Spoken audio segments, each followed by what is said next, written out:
We celebrate Black History Month by looking at Blacks in law enforcement. And our next guest will tell us about the future opportunities. Let's talk to Sergeant Calvin Dye of the Illinois State Police. Good morning. Thank you so much for joining us. Good morning, Kim. Thanks for having me on. Well, first, let's talk about you. You are a junior. Who is Calvin Dye Sr.? That's my father. He served a total of 34 years with the Illinois State Police. I watched him every morning go to work, very enthusiastic about his job. I knew that we were very financially stable because of the Illinois State Police growing up. And it's one of the main reasons I decided to apply once I was in college, about to receive my bachelor's degree from McKendree University. Well, can you tell me about his example and how have Black people and other people of color helped the Illinois State Police fulfill its mission? Yes, we're a very diverse organization.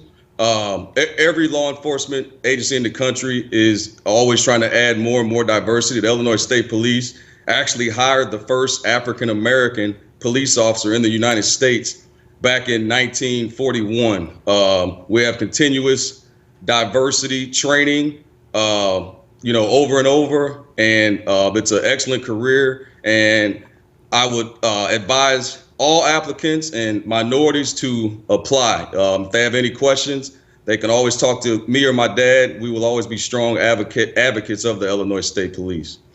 Well, ISP literally signed their name to a very strong commitment, because not only when you're thinking about policing, you also have to think about the community. And many people in the community have expressed a lot of displeasure with the way policing is handled. Can you tell me a little bit about those set of principles that the ISP agreed to?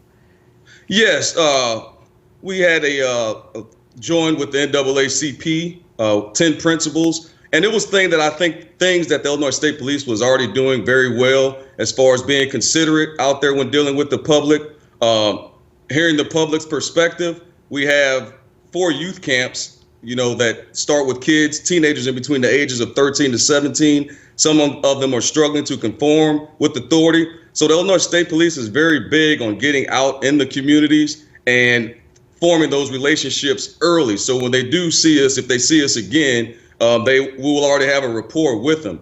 And I think that's beneficial. That all ties in with diversity as well, being considerate, having a diverse police force. Because if you have someone, we've had suspects that we've had to interview where the person from the Illinois State Police may be from that same neighborhood or may know one of their relatives, and right then and there it breaks the ice where the suspect is ready to talk. Community policing can definitely be effective. The Illinois State Police, they are looking for more troopers. If you are interested, we have a link on fox2now.com.